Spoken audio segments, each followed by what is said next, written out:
I would talk to people and say, are you interested in having a website? And the question that I would get is, what is a website? David William Silva is the self-taught innovator who went from building Brazil's first websites to founding a cutting-edge AI data company. And you were around 18 years old during this time, right? If I'm doing my math correctly. Yes, I was 18 years old. Yeah, good math. Shortly after, I actually, with this friend and two more friends, we created our very first startup with zero experience, zero money, zero everything. What year is this? It was 1998. Okay.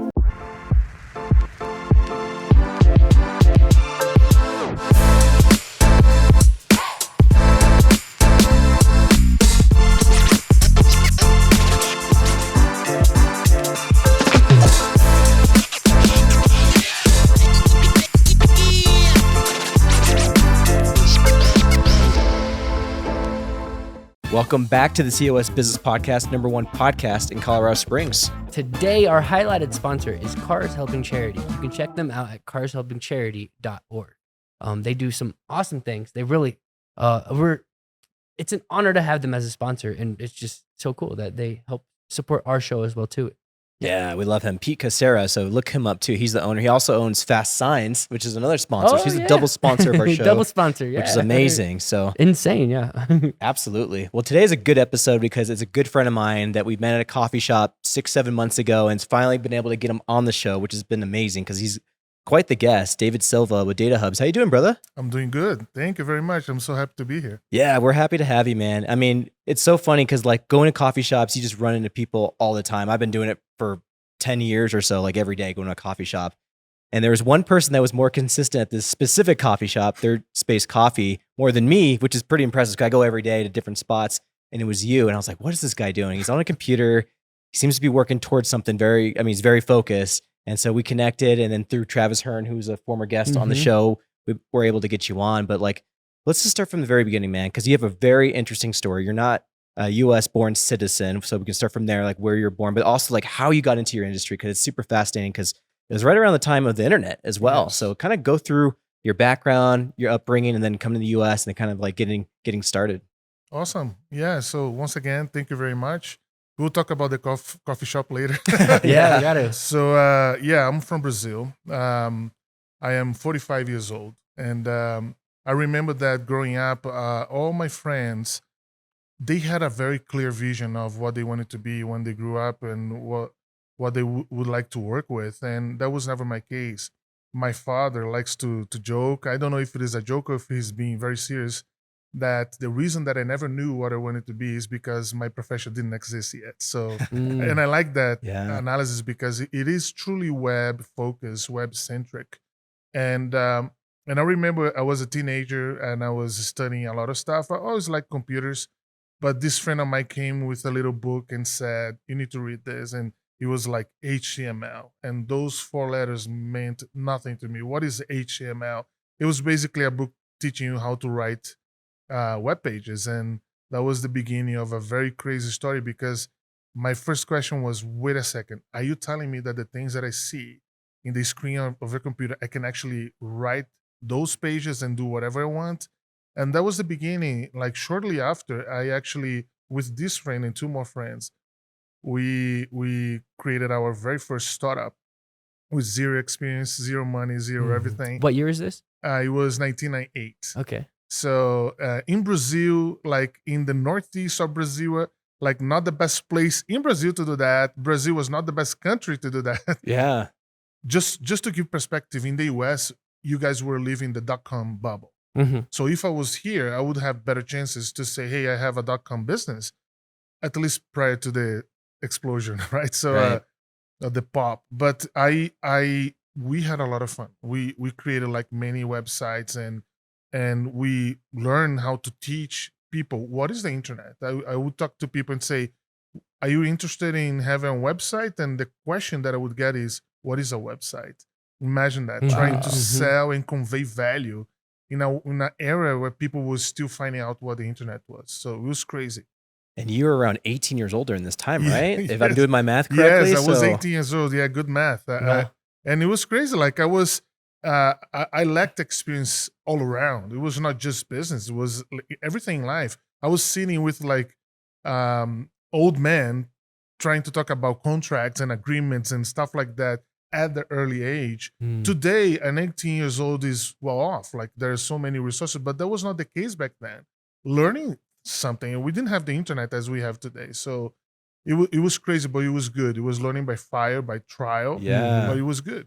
Yeah, I feel like AI is a lot of the same kind of thing that's happening currently today in 2025. Like, Yeah. there's a lot of similarities to the 99 bubble of the US, and you're here now. Yes. So how does that feel? It feels like a deja vu, honestly. Okay. Like the names are different, like AI and vibe coding and LLMs, but the sensation is almost the same. Like, is this new shiny box that everyone is talking about? It's super promising, but then comes the hype. I like to say that the hype is necessary just to turn heads and get some attention. Awareness. But when the awareness for sure, Mhm. but when the hype continues for too long, it's damaging because experts start to fight against it, and adopters like tech adopters, they will go like, this is not as it was promised to me. And all of a sudden that technology that is good and is very useful start receiving like bad credit and bad image. Mhm. So I think it's time to have a more mature vision of AI, for instance, and all the related tools, as we did with the web. Mm-hmm. Because when the bubble popped, there was a little time where people were like, Oh yeah. I don't want to hear about .com anymore. This is all fake. This is all like vaporware. But the legit people remained. And just to give perspective, a little bit of history, like the bubble popped like the early 2000s, and yet Twitter was able to make it in 2004. Mm-hmm. So you see, like consistency. We were talking about consistency before the podcast started. Like consistency is key. Mm-hmm. So if you really know what you're doing, and even in the midst of noise and hype, you are gonna make it because people will see, okay, so this guy is talking, but he's also showing results. So yes, I see a lot of similarity Mhm. with that time. Yeah, there's another similarity too, which is the smartphone evolution of how that came to be. Like, we start getting smartphones like the mid 2000s, like 2000. You kind of start seeing them around 2007, 2008, And BlackBerry too. and the Mhm. BlackBerry a little bit, but then like by around 2011, around like maybe 30 to 50% of people had adopted smartphones. It wasn't until like 2017, 2018 till like around 80% of people did. And I think we're at that like 2011, 2013 moment in AI right now. Absolutely. And talking about smartphones, I remember when we didn't have like smartphones. We just had like phones with a bunch of apps. Mhm. It was not connected to the internet and had like so Mhm. many resources as today. But people were already trying to make it more functional. So I remember there was a variant of HTML language that was for mobile devices. Oh wow. It didn't pick up. Like it Mhm. was so difficult, so convoluted. Like, and in the end, you would have something that was like that rich. But like I was saying, like there were the attempt. Like people were saying, people will use eventually phones for more than just getting calls or making calls. Mhm. The vision was there already, but the technology was developing. So Mhm. right now we are able to use the same languages that we use for the web in a computer for the phone. So that helped a lot. We'd like to take a quick break and thank our sponsors. Junkin Hall. Need to clear out clutter fast? Junkin Hall is Colorado Springs' go-to for same-day junk removal. With the eco-friendly service and a 5-star team you can trust. Visit junkinhall.com to schedule your free estimate today. That's JUNKNHAUL.com. Pioneer Rodeo. The Pioneer Rodeo is back August 15th through the 17th at Norris Penrose Event Center with 2 nights of rodeo and wild demolition derby finales. Tickets go on sale June 1st. Details at pioneerrodeo.com. Bolton Co. Executive Coaching. Up feels better than stuck. You know that. But in this market, how do you get unstuck and get ahead as an executive? Our guy JB is an executive coach at Bolton Co. Coaching, where he believes you don't have to change who you are. You just need an injection of effectiveness and a proven competitive edge roadmap for your way up. Head to boltonco.net. That's boltonco.net. Mm-hmm.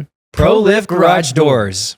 ProLift Garage Doors are your locally owned and operated residential and commercial garage door experts. From fast repairs and smooth replacements to routine tune-ups, they keep your doors running like new. Go with the pros at ProLift Garage Doors. Visit proliftdoors.com to learn more. Be Our Guest Getaways. Be Our Guest Getaways specializes in Disney cruise resort and theme park vacations. Planning a Disney vacation can be stressful. Let Be Our Guest Getaways provide you with concierge-level service for free. Learn more at beourguestgetaways.com. That's beourguestgetaways.com. Planet Duct. Planet Duct is the #1 choice for professional air duct cleaning in Colorado Springs in southern Colorado. With state-of-the-art equipment and top-tier service, they make sure the air in your home or business is clean and allergen-free. Breathe easier with Planet Duct. Learn more at planetduct.com. Awesome Home Services. Awesome Home Services delivers top-notch HVAC solutions for your home. Whether you need heating, cooling, or system maintenance, they ensure your comfort year-round. Visit awesomeservice.com for your HVAC needs. That's awesomeservice.com. Proud American Electrical and Solar. Give Proud American Electrical and Solar a call today for all your electrical and solar needs. They are locally owned and operated business right here in Colorado Springs. If you're looking for information on solar, this is the company you will want to call. Check out their website at proudamericανsolar.com. Use promo code COS Business for a 5% discount today. Pinnacle Advanced Primary Care. Pinnacle Advanced Primary Care offers affordable, accessible healthcare with a focus on you. They provide exceptional primary care without the hassle of insurance barriers. Experience a patient-centered approach. Learn more at pinnacleapc.com. And now let's get back to the show. So cool that you're able to kind of be around for all those different types of coming of age technology things that were happening around the world at that time. What are some of the learning lessons that you got? I mean, like internet boom, which was huge, and the bubble popping, and then of course like smartphones, and then moving you eventually to the US and like coming here, and then of course the age of AI kind of catches up for that, because I think that's super important to your story. Yeah, so that's one of the ways that I try to not feel bad about being a dinosaur, is like the experience. Like my mom likes to say that experience is a path that have been walked. So that brings me comfort, because when I see things happening, I see a lot of, oh, this is so cyclic, like Yeah. I've seen this happening before. The name is different, the color is different, the package is different, but the essence is the same. That brings confidence to navigate this new environment. So what happened was I was in Brazil, like I saw the web getting traction, something that I'm going to mention a friend here. That was the friend who brought me the book, HTML. The same friend said, how about developing games for the internet? When he said that, at least in Brazil, that was not a thing. Right now, you know that it is a thing. We did it, just me and him, and we got in third place, the best website for games online in Brazil. That was 2001. What was it called?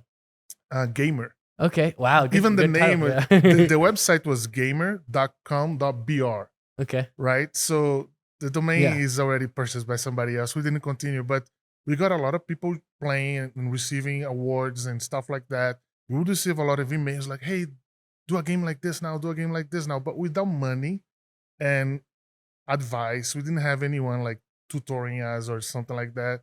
So we just gave up. We were just teenagers trying to do a bunch of stuff. But we started to notice like there must be something else. It was hard where we were. So I moved from our hometown, which is in Northeast Brazil, to Rio de Janeiro, which is a big city. Oh yeah. And then to São Paulo. And I was able to get involved with big projects, but not my project, right? So I was like, I don't like this service-oriented work that I'm doing something today, and now it's gone. I'm doing this now, and now it's gone. I was looking for some kind of legacy in this area. And there was a time in Brazil that I got involved with R&D. That was the beginning of a big change in my life, because R&D is truly trying to find a solution. It's different from, hey, you know how to build a software, build one for me. This is just execution, and it's good. Most of the time we are doing that. But there are many situations where we don't know what the answer is. So you need to do some research first to then develop. That's the heart of R&D. And I got in love. I became so passionate about that. Man, that's so amazing, because there's no way for you to get bored with that kind of stuff. Super challenging, don't get me wrong. So, and I did a little bit that in Brazil, but then there was this opportunity to come here to the US. I worked with a professor from the university here that was doing like R&D with smart cards and smart tags. And I got the opportunity with him to work with cryptography, security, privacy. Then I got the scholarship for UCCS, and I came here for master's and PhD in computer science. That was the first time that I was like officially doing research in a scientific manner. Oh, that's awesome. And I can tell you that. So with all my experience in Brazil as a professional software developer, I was totally not ready for it.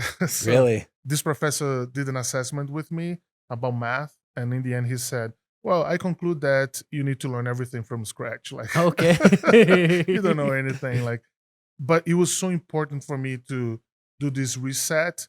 I didn't forget anything of my experience and my knowledge in Brazil, but I entered like a new stage with new rules, and it was so important. And now I combine both. So I'm still in the industry. I'm working. I'm developing software, but now I bring this scientific approach to everything that I do. You gotta have a mathematical model. I need to understand the solution in a theoretical fashion first before I put my hands to do that thing. So that's really good. That kind of reminds me of it's a software that I was making a little bit, putting together last year, where it involved basically making a timer that would sync with like the time it takes to send a signal to Mars.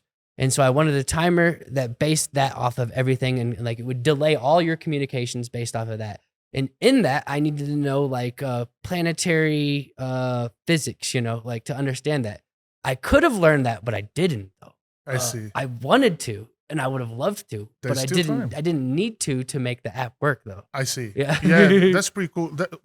That's curiosity. Like I love the idea. It's so unique. I never heard about anything like that. Yeah. So it's so unique. So It's called Martian mode, by the way. Yeah. That's pretty cool. I want to see it. Yeah. But the idea is there's like every great thing starts with imagination. Like Mhm. Albert Einstein used to say that is more important than intelligence, because someone must ask the question, "What if?" Someone might look at something and say, "There could be something missing here." If you don't get that kind of curiosity, nothing's going to improve. You're gonna look at a TV. That TV is going to remain the same for years. Someone must say, what if I could make it thinner? What if I could make it faster? Those questions, that kind of imagination is the pathway to innovation. Even if that person is not directly able to do it. Mhm. Steve Jobs, the great example of that. Mhm. He had the imagination. He was the one that was always like, I don't like this, I don't like that. And he was able to orchestrate, put around him people that were able to execute Mhm. that many times, I'm not saying it's a rule, but many times didn't have the imagination at all, but was able to execute. So I see a lot of value. Some people joke about Steve Jobs saying he never did anything. Well, he did a lot because Mhm. Ideas start here in the brain. So he was able to look at a phone and say, I wanna connect this with the internet. I want this to have GPS. He was able to look at everyone using MP3s and said, I want to put 1,000 songs in a device, and he did it with the iPod. And Mhm. the rest is history. So this idea of I want to do something, even if you don't know how to execute it, I think is important to have this thing that is not gonna allow you to sleep without Mhm. knowing the answer. Yeah. And I actually can demonstrate it on my phone right now if I wanted to. Oh, how cool is that? But I won't though. I won't. Oh, okay. I can. I mean, if you're down with it, but like, I'm down with that. So Okay. now it's, That's the fun it's part on. about Like, I wanna podcasting see is it. you can do that, right? Yeah, because everyone is gonna see it too. So I use Kotlin because it's like it's able to be distributed. Because I was thinking of how can I was thinking of Apple and Android, and Yeah. I think Kotlin, specifically allows you to export the code on both. Like you can make one code and it exports to both easily. Yes. So that was also another, I think, innovation of just the last few years. Yes. Like it's so cool, like how things are evolving. back in the day, you would have to have one code base for Oh, yeah. for Apple, for instance, and one Mhm. code base to running Android. So yeah, And I heard and like from, I don't know yet because I haven't really fully dove into an experiment with it, but I hear it is best to build for the platform like Kotlin, but I don't know, maybe it's not though. Like it's interesting. I'm not sure. Like I'm not like officially a mobile device developer, but Okay. Yeah. but I would say that today things are very advanced. Like I said Kotlin, but I meant Flutter because I just saw the icon of it. But you hit activate Martian mode right here. And so it shows like there's Mars, there's Earth, and then it shows the distance, that's the current distance of how far, and then it shows the communication delay, and then it's supposed to delay all like once I get all the functions to work, because it doesn't work completely yet. But currently, right now, that's how far Earth is from Mars. So it will delay all your text by 17 minutes. And the idea is like a productivity hack called Martian mode, where it's That's like, amazing, man. yeah, I don't know, it's just fun. I would use just for the fun of it. And the music, I still haven't learned how to. Well, I haven't worked on it for like a year. But when you shut the app off, the music still plays, so I actually have to close out the. That's okay. It's an MVP. Yeah, exactly. Speaking of Mars, so congratulations, by the way. So that's pretty cool. Yeah, so it's fun to make. Yeah. that's one of the things that I would totally do in the beginning. Like, not that I would not do now, but like when we were starting, we were just trying to find like what else to build. Yeah. Right. So Gamer started like that, like crazy things. I'm not gonna talk about the games right now, but the games were like made no sense at all, and people thought they were fun. So, but speaking of Mars, like Elon Musk was asked, like, okay, so with everything changing, AI possibly taking over everything, like some people think that coders are not necessary anymore because LLMs can do everything, which is not true. But anyways, let's assume that would be the case. Like, what to learn now? Like, what should be like the path for students and people to prepare for the future?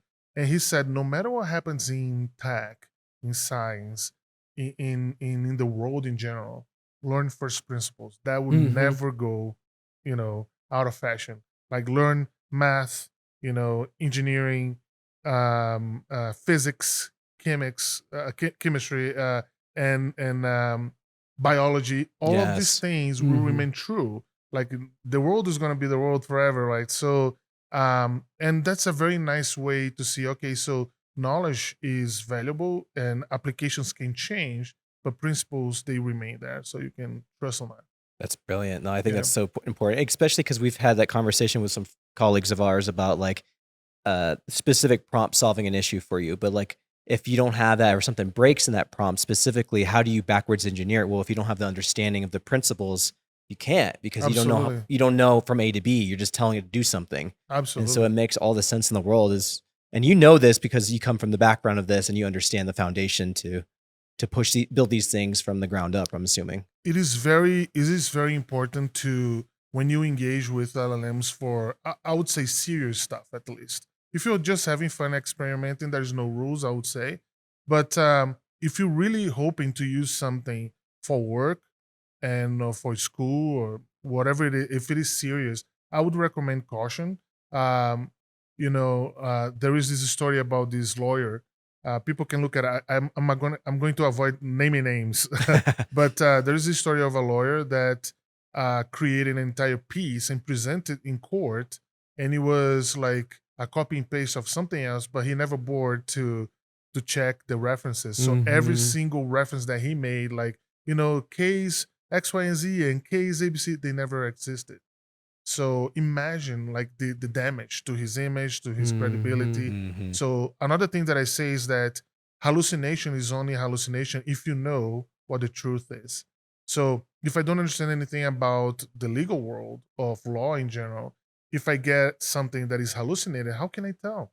How can I discern? The same things go for tech and software development. Like, if I say, write me a secure authentication flow, and the LLM comes back with some code, and I have no idea how authentication should work, how can I tell? So that's the problem. Like, I think for prototyping, just go forward. Like, but for anything that goes into production, and I say this because I saw a video recently of a guy saying, like, CS major is dead. I'm gonna ask AI to build a Netflix for me in 60 seconds. And then he builds like a screen and he call it Netflix. But that's far from being Netflix. Like, Netflix is a huge software, like so many components, and it goes like compliance and distribution and geolocation and user management. Man, if I were to mention everything that is involved in like broadcasting and the codecs involved, it's huge. It's insane to think that he really believes that he built Netflix in 60 seconds. But with FFmpeg, I mean, that's what Netflix is run off of anyways, which is an open source software. So it's so important to know, so you can make this distinction. Like, I think it's a great tool overall. Like, and I use it for like most of the things, but as an assistant. Mm-hmm. You still need to be in control. You still need to be reviewing and tell like if I like this or not. Can I add to that a little bit? Yeah, absolutely. So I think this is where agents are going to be very interesting. This stuff is moving so fast. It's evolving so fast. It is. Like, yes, asking a prompt to one single prompt to do that. But if you have an agent that is designed specifically for this code base, an agent that is doing all these different things combined together to work together, then it's going to be very interesting because there was something you were saying there that really like what you were saying. I forgot what it was, but like it's just very interesting because a lot of these things with agents do solve for that actually as they get better. Like they can actually take those flaws that we're not able to see and verify them. So I think it was the lawyer thing you were saying, or not the lawyer thing, the statistic thing. So actually just earlier today, I was just out of my own curiosity, I was curious how many people used ChatGPT. I asked Gemini Pro, I have the Gemini Pro. Yeah. The first time it was like saying 34%. And then I said another thing and then it was like saying something around 50%. So instantly I was like, okay, there's an hallucination there. But if I wouldn't have seen that discrepancy, I wouldn't have known there was an hallucination there. And so it's like before I text anyone saying, hey, this is 34%, or before I say it on this podcast, I went and verified. I went and did this thing over here. I went and made sure I checked with another source over here. I went to see how many people are using Gemini versus how many people are using ChatGPT. And I did all that. But then this is the thing that I was thinking of the thing that you were saying, like me doing all that, an agent potentially within 6 months from now could do that too. Absolutely. So it's like, it's wild. Absolutely. You just described like the responsible way of using LLMs is like, for instance, you want some ideas for a blog that you're writing or some book or even some piece of work that you're doing. And you say like, give me 10 examples of this, and that. As soon as you get the example, if you are just using LLM and not agents, you can next say like, okay, so give me the references of each example and with the link. So you're going to see many times that the LLM, like ChatGPT, for instance, is going to give you 10 links. Most of them don't even exist. So you click on them and you keep only the ones that exist. And then you go back and say, those that you gave me don't work. They don't exist. Oh, I'm so sorry. That reference actually does not exist. So they are going to tell you. So you're going to refine. By the interaction, like number 10, you have the list curated, that works, is legit. So it takes time. So if you can write an agent or use something out there like from Anthropic or LangChain that does that. So you're right. Like I agree 100%. Yeah. So that's going to be automatic though. Yeah, like, they're going to build that into this. Step 1, give me the links. Like step 2, verify the links. Like step 3, on and on and on. Then you can have more work. But as you add quality to the process, you are distancing yourself from the mass. So you are not the mass. You are a person who can code and is smart and everything. The mass, what are you saying? When I say the mass, like the mainstream. Yeah. Okay, gotcha. Like all the people, the masses. The masses, sorry. I'm Brazilian, guys. So exactly. I had to clarify.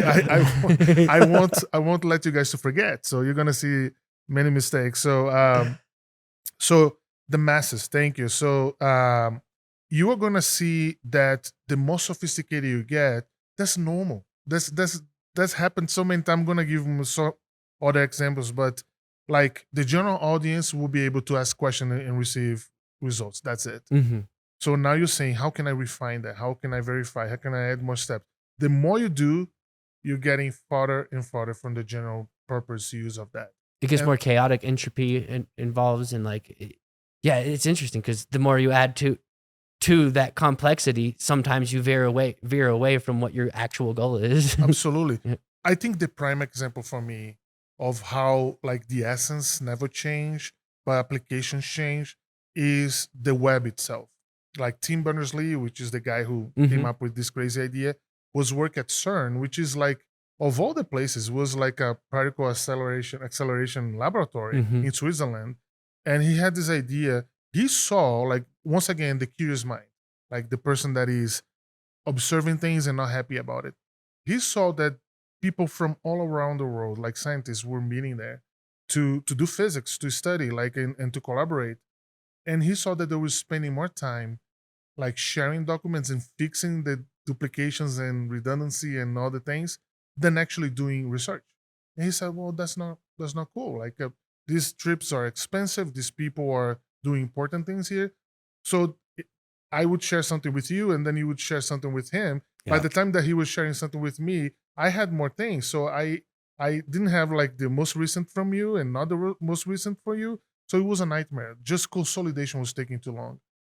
So he decided to say, hey, what if there was a place, a platform for sharing information? That never changed. That's what the web is today. Like this essence, Wow, this spirit yeah. is the same thing. It's a place for sharing information, to consume, to generate, and to obtain, and to share whatever you do. So he created on a paper, in a piece of Mhm. paper, the protocol, the HTTP, Mm-hmm. the concept of URL, of URI, and the language HTML. Wow. If you read the first draft, it didn't change as much in terms of essence as it is today. When he showed to his boss, he said, here's an idea that would facilitate the work of everyone in there. His boss looked at it, said, vague and confusing, but I'm okay if you work with on that after hours.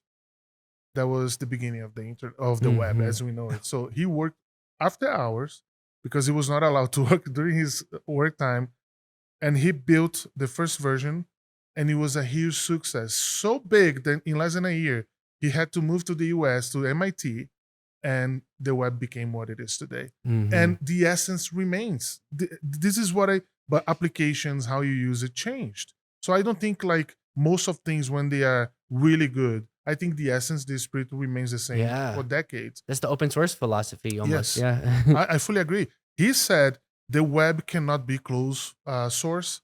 It needs to be open source and can never be patented. Otherwise, will never be as big as it is now. And he was right. Mhm. You know, that's pretty cool. What a So cool story. LLMs, AI is an attempt, in my view, to do things better and faster. This is the human nature of how Mhm. can I improve what I'm doing.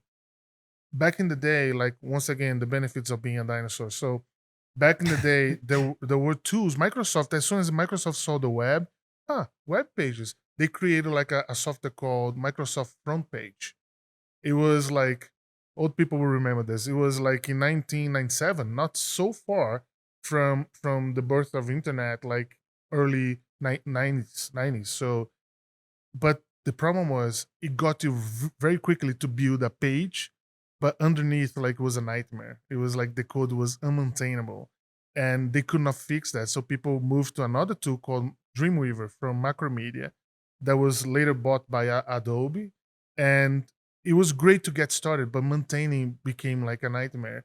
And people eventually say, you know what, we are gonna just code, just do the code, because the standards came and code became organized, and now we just need an editor, not an IDE anymore. Mhm.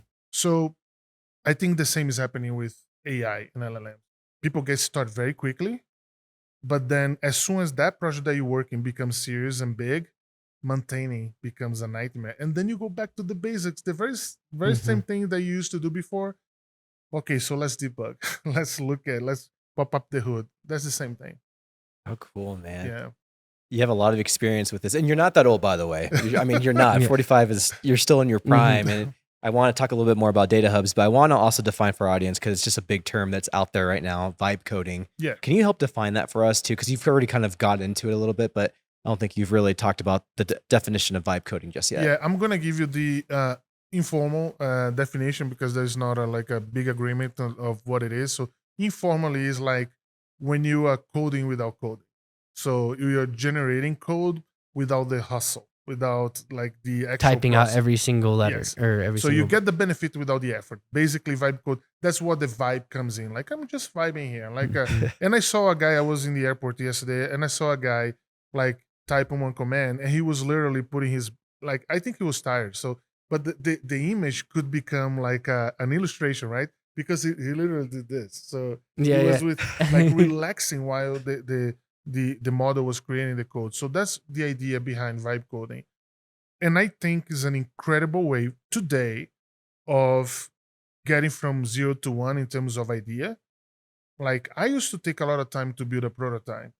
Right now I can build a prototype very quickly. So I think this is amazing. Like, Mhm. but a prototype is not a finished product. A prototype is not a production ready Right. product. So having that discernment, I think, is what is missing from people that are not classically like Mhm. software engineers. Yeah. You're gonna see like designers getting way too excited about vibe coding because they said I used to need like a team to do that. Now I can do my own. Imagine someone that knows how to build like beautiful interfaces and layouts and stuff. Now being able to put that to work. That's me. That's the app that I just showed you. That's powerful. Yeah. That's power to an audience that used to Mhm. depend or rely on somebody else.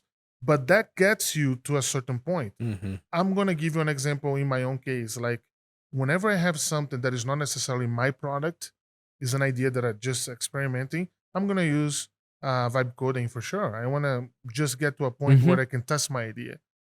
When I start falling in love with that thing, and I really like this thing, and I start expanding from that, hell's breaks loose all the time. Like because I start seeing like there is a bug here, and now I'm back to the basics. Like okay, so let me debug this. Okay, I don't have tests written for that. Let me Mhm. write a test. So now you back to it. So I think if I could ever do this animation, and if I do, I'm gonna share with you guys. It would be like a race where full of milestones, where the one using vibe code is gonna get to the milestone of working stage quicker, Mm. and the one that is developing in the traditional way is gonna take much longer. But eventually, there's another milestone which says production ready.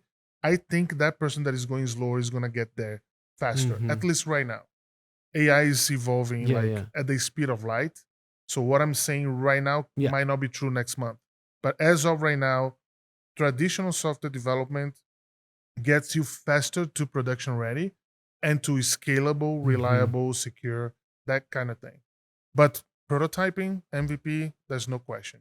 I could attest to that actually. And I like how you phrased that too, because you didn't say either one was wrong. You just said this will get you this Yeah. destination no matter what. Yeah. And I can attest to that because there's so many things that I'm debugging, but I'm still doing the work though. So Yeah. like at the end of the day, I'm still even, and I think that's the misconception that a lot of people have of vibe coding is like, you just have to put in a few prompts and you're going to get this finished product. No, that's not going to happen. There's not gonna happen, yeah. But I do think there is an ability where AI that happened just this in 2025, because I actually built that in the beginning of 2024, and the term vibe coding hadn't even been coined yet. Yeah. Because that didn't happen until the beginning of this year.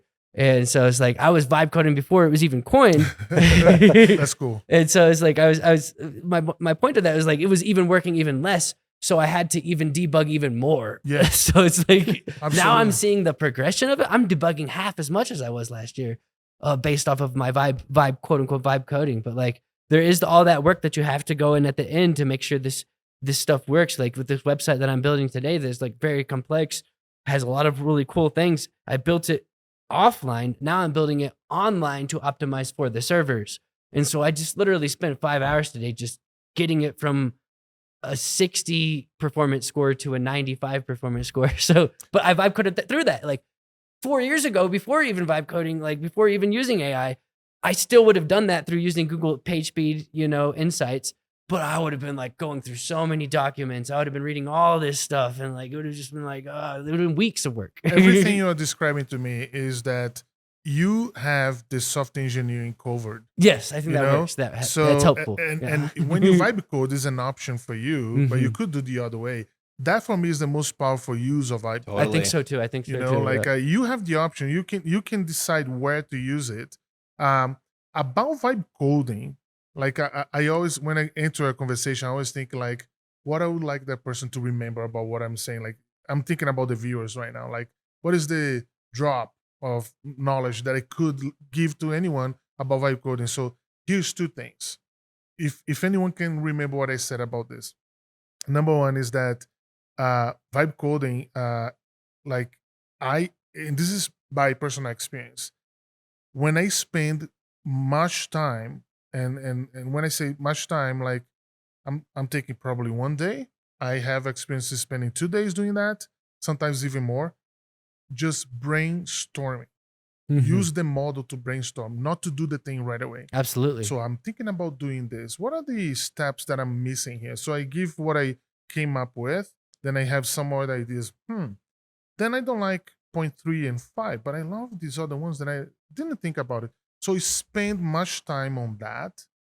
In my experience, if you really take your time and you provide that to the model, the results that you get are so much better than if you just get started, like go. I think it's like a micro version of what you were saying with the different like Milestones. the milestones for someone who's vibe coding versus, not vibe coding. I think putting in the extra effort for vibe coding is even takes you to that next level. It's amazing. It's amazing because in real life, like let's say that we are going to do something here that doesn't require paper at all. It's just manual labor, right? The more we discuss about that and the more we are on the same page, our chances of being successful, given that there are 3 people doing something, are better, are bigger. So if you do that with the model, that's amazing. I've seen like, oh man, sometimes I question myself, like I'm spending so much time just trying to write this entire documentation before I start, but then it's rewarded by the quality of the results that you get. That's so good. The other thing that I learned, I promised 2 things. The other thing that I learned was models are great in repeating, in mimicking, in reproducing. Not so good with creating, generating the original idea. So if you spend time to create a pattern and you ask the model, repeat this, but apply to this other case here, man, almost always is going to be very good because something was already defined as the reference.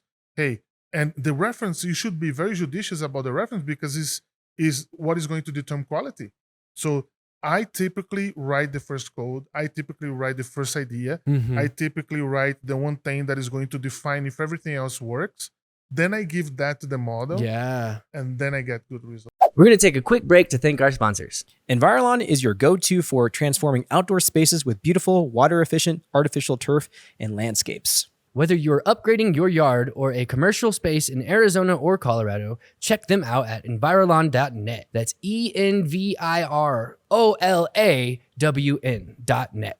Reveal Med Spa. Look and feel your best at Reveal Med Spas. With personalized plans that deliver real results, radiant skin, restored confidence, and natural rejuvenation. At Reveal Med Spa, we see you. More than just aesthetic and wellness treatments, we provide a safe, judgment-free space where you feel valued, heard, and supported. Visit revealmedspas.com. I think it is literally just that too. We'll just double check. Book your next session at revealmedspas.com. That's revealmedspas.com. Home Day. Buying a home shouldn't be overwhelming. Home Day empowers you to save on your mortgage by putting you in control of the process. Lower your cost and take the next step towards home ownership with ease. Visit gethomeday.com today. Fast Signs. From banners to vehicle wraps, Fast Signs delivers custom visual solutions to help your business stand out. Their team ensures your message is clear, bold, and effective. Get your signage needed handled at fastsigns.com. That's fastsigns.com. Epic Eyewear. Stylish, affordable, and designed for adventure, Epic Eyewear has the sunglass and eyewear you need to see life more clearly. From the mountains to the beach, protect your eyes with high-quality frames and lenses. Check out their collection at epiceyewear.com. And by the way, Andrew, we do have a special discount, COS BP15 for 15% off, I believe. Cars Helping Charities. Turn your unused cars into a meaningful contribution with Cars Helping Charities. They make it easy to donate your vehicle to support local causes. One of the local charities that we like to support on behalf of Cars Helping Charities, actually, and part of their sponsorship is Mattersville. And check them out too. They're awesome. They are a tiny house community for veterans suffering with PTSD. They have a property out in Yoder, Colorado, and then they also have one in Sedalia, Colorado as well. Donate today and make a difference. Visit carshelpingcharities.org. That's carshelpingcharities.org. Dream Accounting Solutions. Take the stress out of managing your books with Dream Accounting Solutions. They provide reliable expert accounting services tailored to small businesses. Simplify your finances at dreamaccountingsolutions.com. That's dreamaccountingsolutions.com. Exponential Impact. Exponential Impact is driving innovation and entrepreneurial success in Colorado Springs. Supporting startups with mentorship, funding, and community resources, they help businesses grow and thrive. Learn more about their impact at exponentialimpact.com. That's exponentialimpact.com. And now let's get back to the show. Yeah, I could only imagine being a coder at your level being able to enhance you that even much more. Because at my level, I'm seeing how much it can enhance me so much more. So at your level, I can only see how far it can take you, like I've it can been push you talking further. I've been talking to like colleagues and friends that work Mhm. like that, and I share like I receive tips every day. Like, hey man, I'm doing this now. Hey, ooh, like Mago from here. Like Mago is like it's a man that I admire so much. He is in the environment here of XI. He said that he has a computer science degree from Barnes and Nobles. Oh, nice. Mine's he, from he YouTube. used to go there and read books and everything. Yeah. So he's a self-taught like coder. He does not have like formal education on that, but he codes and he does great work and he builds his own software. He's amazing. And he was telling me something like, I always tell the model to address me as Lord Mago. Okay. And I was like, why? Because the moment that the model doesn't say that, I know that they lost context. And I was like, Oh, wow. Oh, Yeah. that's amazing. awesome. Something so simple, Mhm. but so practical. I love this kind of idea. And I get this kind of snippets, tips, and stuff like that every day. I message my friends and I go, how are things going? And they give me ideas and I share with them. And one of the things that I get the best feedback is about the brainstorming and the mimicking thing. So never Yeah. ask the model if something is critical for your app, if it is going to be the heart of everything, do yourself. You are gonna gain speed in everything else. On the peripheral things and the duplication of things, you're gonna gain speed. Don't worry. So I love when people like you and I don't know, do you code as well? No, No. I'm like the guy that you're talking about that does the vibe code and gets to less than milestone 1 right there for No sure. worries. But I love when I see people like you're doing, and I do this all the time. I have friends that do that too, that are looking to this fantastic tool, but understanding that, okay, those are the things that I cannot miss. Now let's see what we can do with that. Right? Mhm. So if you have that comprehensive vision of things, quality is going to be there. I cannot go back to the way where building a prototype took like a week or 2 weeks. I Yeah. cannot. No one is going to wait for that. I have a friend that is working remotely for a company, I think in Maryland right now. And the company said, here's your computer, here's your credentials, and here's your co-pilot membership. Mhm. And then he was a little bit, because he's an AI engineer, and he was like, Give me a cursor membership. No, I'm just it kidding. could be, right? Yeah. So, and then he goes like, why?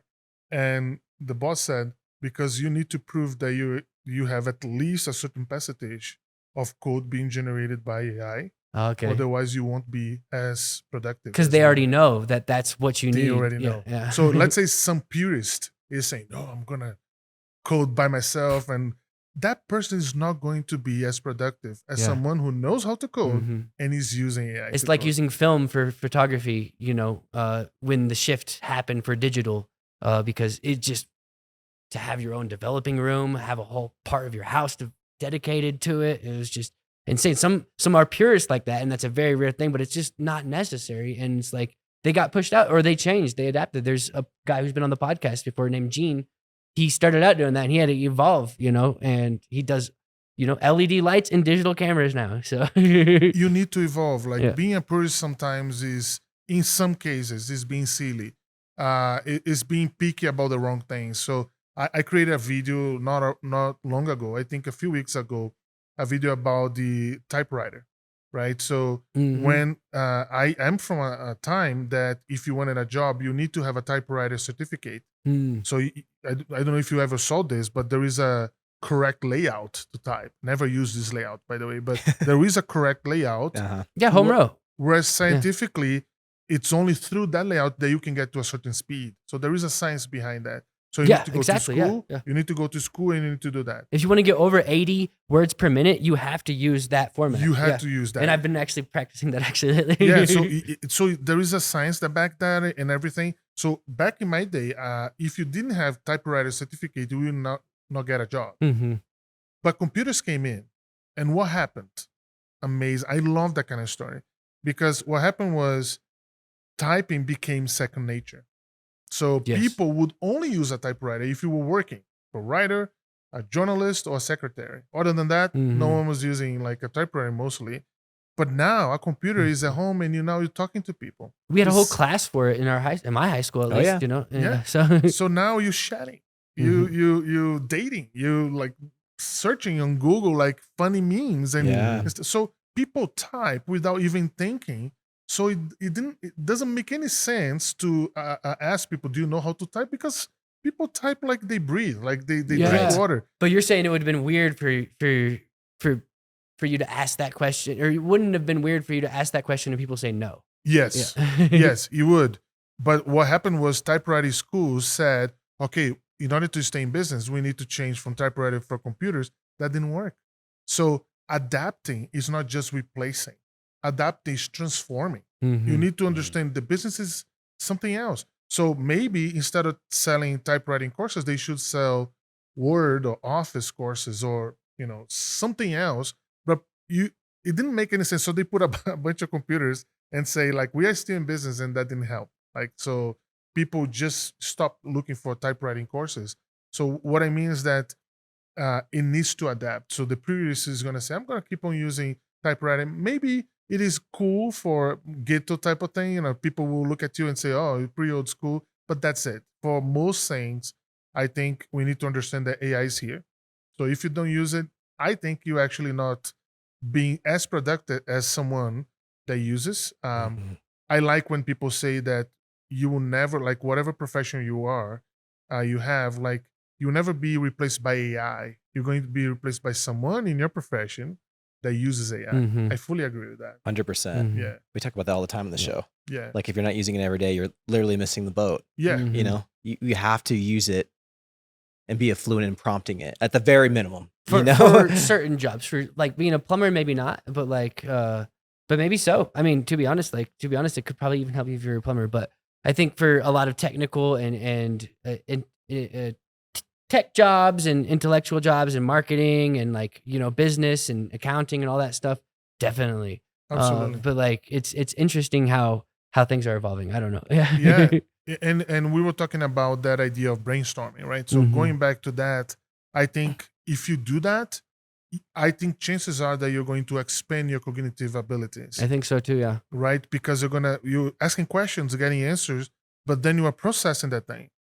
So I like to tell people like if you combine the methods, the philosophical methods from the philosophers, like people like Aristotle or Plato and people like that, they didn't have LLMs, so they talk to themselves, which is pretty funny. So Plato would he would have write a dialect. Yeah, the dialogue.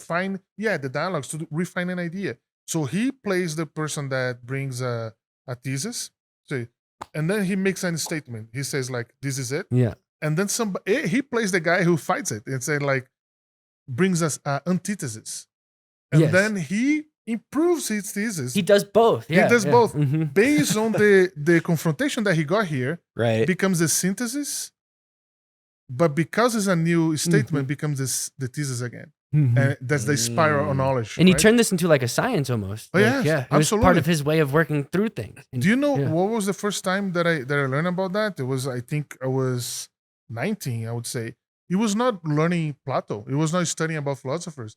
It was a book that I bought in the shopping mall called Knowledge Management. And I was like, can knowledge be managed? And my professors at university and school, they were against this idea because they said, no, we manage data, we manage, people, we manage objects, but knowledge cannot be managed. But there was a university in Japan that believed that. I'm almost saying the name of the university, but I it's way too long ago. Yeah, I'm not going to try. But there is a knowledge management book with this title from this university. They partnered with Harvard way back in the day to advance this area of knowledge management. And reading this book, I saw this Plato's dialect, and I was like, this refinement. I joked that Plato would use models right now. Oh, for LLMs, sure. just to improve his own conversation. That would be cool. Yeah, and I think a lot of modern philosophers are using it in that way. I mean, I know I'm not no modern philosopher, but I know that you can sit there and chat and literally converse with this thing, working through ideas for hours now. Absolutely. Like, and you can literally take this idea you have and talk back and forth, and it's essentially doing what Plato was able to do, through a more laborious a thought process, but kind of automating like that thinking process. And it's not fully automating it because you're working through it. Yes. And if you do it correctly, you are actually learning. You're not just taking it and applying it. You're actually absorbing it. Like when I cook with AI, essentially, like when I actually turn on my voice assistant and I have it there, sitting there, when I ask it something, I want to know why that works. Why does salt do this to this thing in that Absolutely. way? And I can freely, openly ask it that in that moment. I can see where does the origins of this spice come from in that moment, while with my hands wet, not being able to touch my phone at all, gooey and everything, and I can just use my voice, and it's beautiful. And I'm actually adapting and learning at a much faster, quicker pace while doing things. And it's This is an amazing example. That's why I think the plumber would benefit from that too. Because absolutely, yeah. you just gave an example cooking. Like people will not think about using AI for that, but there you go. And I love something that you said. You said it's different because you're working through it. I think this is the secret actually. Like this study just a few days ago was released. Very scary. And I promise a few days from now, you're going to see a post from me about this. They scan the brain of people that uses LLMs every day, all day, like heavy users, and scan the brain of people that don't use LLMs at all, and the cognitive areas are decreasing in the brains of people who use See, LLMs. studies are interesting though, because I don't know which people are they, how they're using it. Like, I don't know, like, are they using it correctly? Like, So I'm gonna, yeah, precisely. So my thesis about that is that they are not using in this interactive way. They are not part of the mix. They are passive. They are being observers of the generation of content, and they are consuming in a passive way too. Like I ask a question, like watching TV. They're watching TV. Like brain is not there. So if you are part of the process, that's why I love Plato's dialect so much. Like you state something. Let's say that the Plato's dialect now is me and a model. I state something. So if I don't state anything, there is no conversation. So I state something, I got an answer. The answer should be so confrontational in this dialect that is almost about to destroy everything that I said. So now I'm going to defend. I'm going to improve. No. Yeah. So I'm meaning something else. So now I'm improving my thesis to a way that is much stronger than was the previous thesis was. So that contains pieces of the confrontation. So that's why you call synthesis, right? So I'm doing this. I'm part of the process. I'm learning. The model is reminding me things that I didn't consider. It's reminding me of weak arguments that I used. So I use this at work every day because I come like, this is the most efficient way to search over the database right now. Do you agree? And the model comes back and say, well, not really. Have you used this and that? And I go, oh, yes. So doing that kind of thing, there is something very old from the 90s called pair programming. The idea is from agile software development methodologies and philosophy. So the idea was, instead of developing by yourself, call somebody else, another programmer, and put on your side.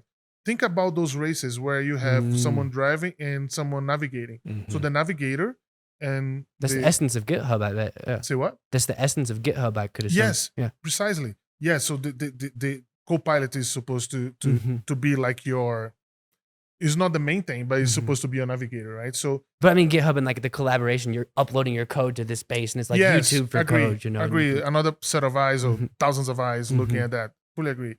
So back in the day, business owners, managers, leaders would think, will I adopt pair programming because I'm feeling that I'm paying two people to do one work? Like, would it be better to put all of them, like each one doing something? What people realized later was, the missing a semicolon, that's such a silly mistake that prevents the code to compile to run correctly. That person will always catch it.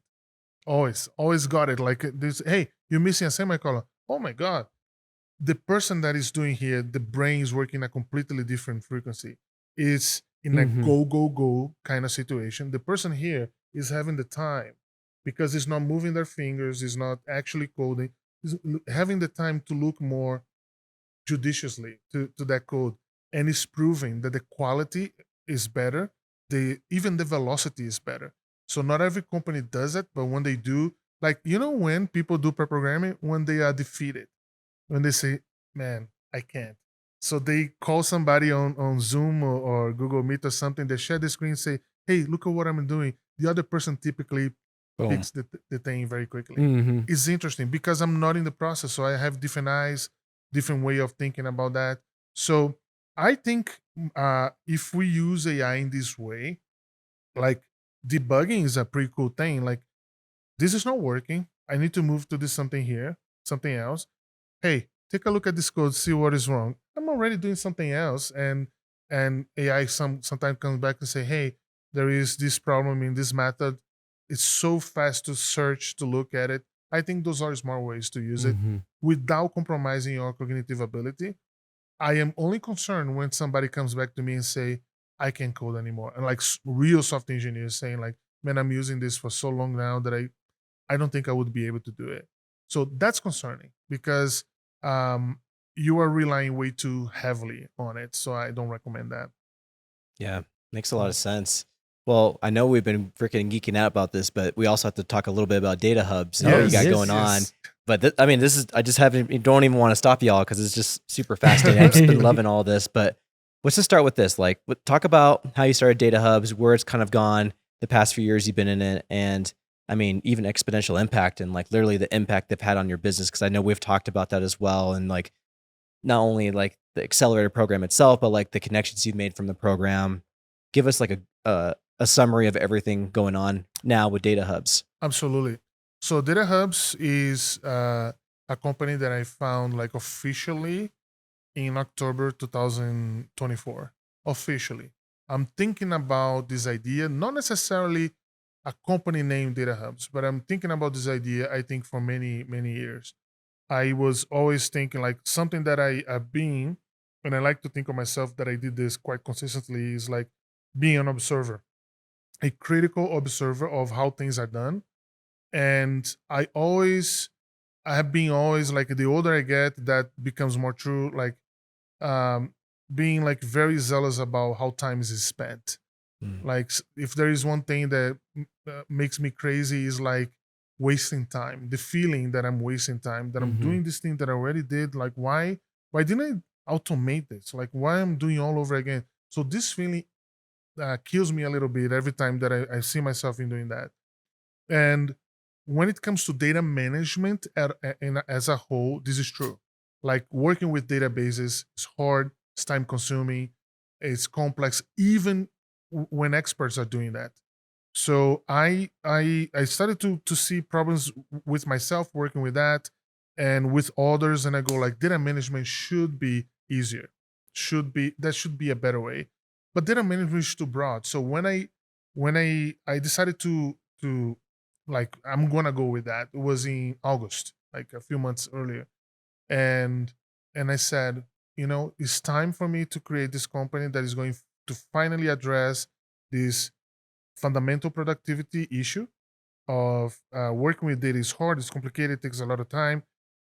But it was that I thought in the beginning, and I talked to some people that I knew, people that I didn't know, like people that saw on LinkedIn that I had this new company. They came to talk to me, and the feedback that I got back then was like, well, that could be anything. Like you have this company that's going to address like how people work with data, but what kind of data, like in which scenario? So all of these questions were yet to be answered, like what the specific applications that I would go for.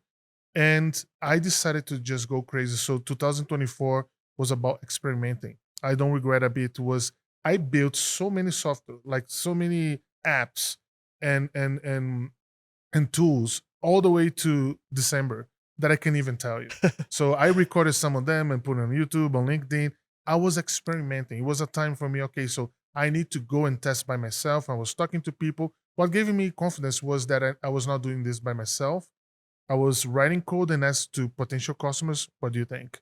Like, would you use that? Yeah. And I was getting a lot of critique. So when the end of the year came, I said, okay, so, but here comes 2025, and I need to have more clarity about that. So business is going to get real. I cannot go on forever in my little experiment. Like money is coming short. Like I need to know what I'm going to do. And what I was thinking was like that I would go through this trial and walk through fire by myself. And I was kind of ready for it. And I know that would be super hard if I did. But early in the process, I heard about XI, Exponential Impact. And what I heard about this was that, hey, there is a community here. I Mhm. think I came here for the first time to do a pitch still in 2024. Which is where we're at right here, Yes. by the way, for all the viewers that don't know. It's where we're filming. In this room, I was probably standing like 2 feet behind where I'm sitting right now, talking to a room full of people. And I gave my original idea, got a lot of feedback. And the quality of the feedback was so tremendous, so actionable. Like some people were saying, like, man, the feeling that I have is that you have something powerful in your hands. You just need to package a little bit better. And I was like, okay, so they gave me some ideas. And on that night, I talked to Carol, to Max, and Mhm. to the people behind the accelerator program. And they said, why don't you join the accelerator program? And I said, sure. And I'm so glad I did, because it was a 3 months intensive program where I met other founders. I met people like in the same stage that I was and much more Mhm. advanced than I was. Like, it is a very diverse team, together with mentors and people like they were invited to come.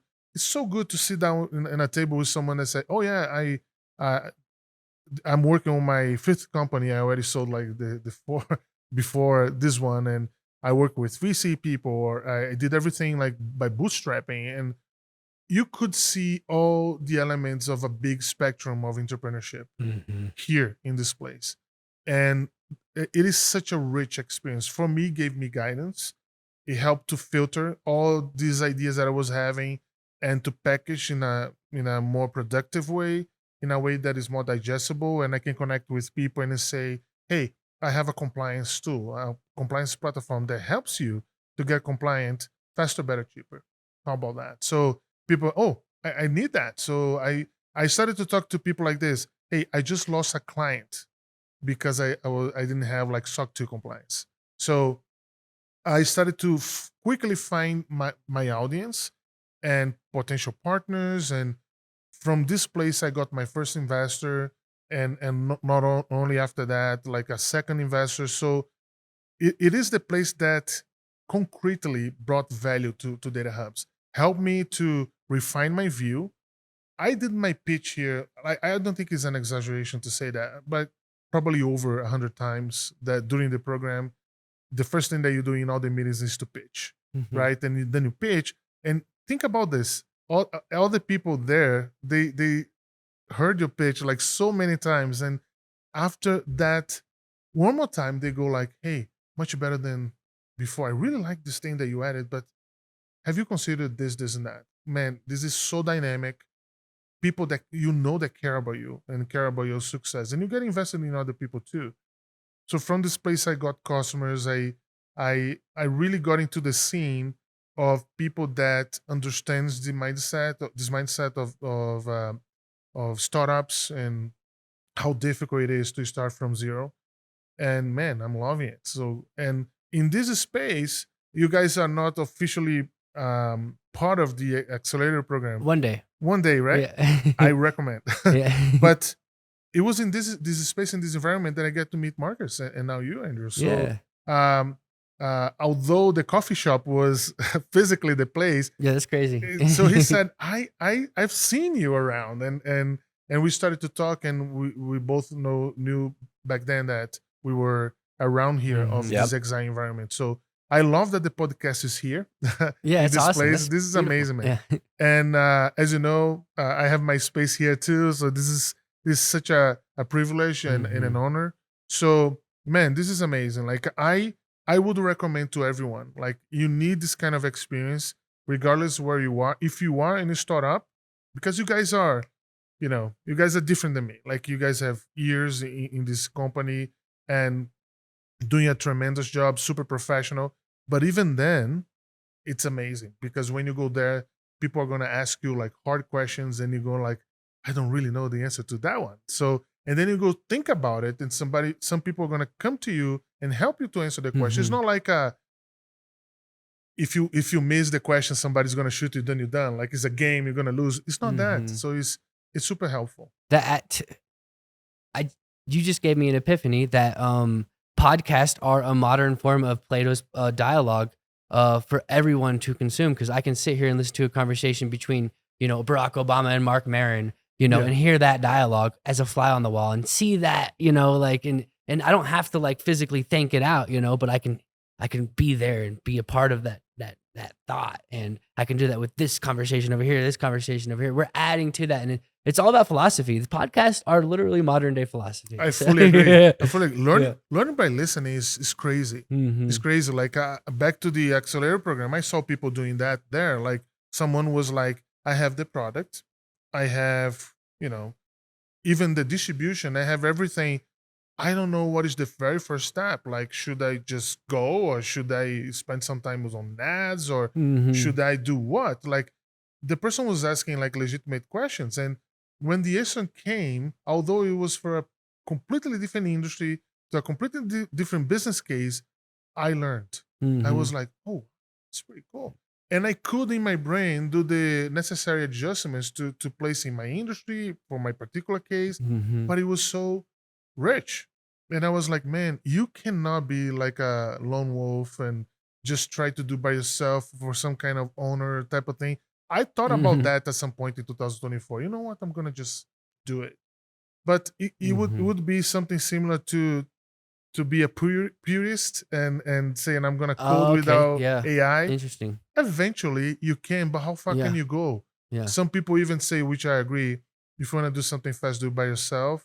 I If think you Marcus wanna- said that on this podcast before. No, no, Oh, no. there you go. Go ahead and finish it. Sorry. If you want to go farther, go together. Yeah, Man, yeah. this is so Absolutely. true. Mhm. Because once again, that race, that animation that I was saying, like, yeah, you can get to 0 to 1 in a scale of 10 super quick, but there is another team going together and helping each Mhm. other. They are gonna get to 10 much faster than you. So Yeah, and I hate to stop the momentum of this, but I do need to fix this wide angle.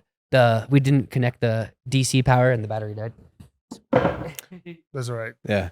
So Well, it continues to roll, or we'll cut that out, but like what we'll do is we'll just wrap it up because we're at our hour anyways. sure, But dude, no worries. this has been amazing. Like Thank I just you, been man. loving seeing you flow. This is your frequency. I really do like you in this podcast format because you're Sorry if able I to. talk too much, man. No, that's what this is all about because you get in depth, and that's what folks at home want to see. Is like, let's go in depth.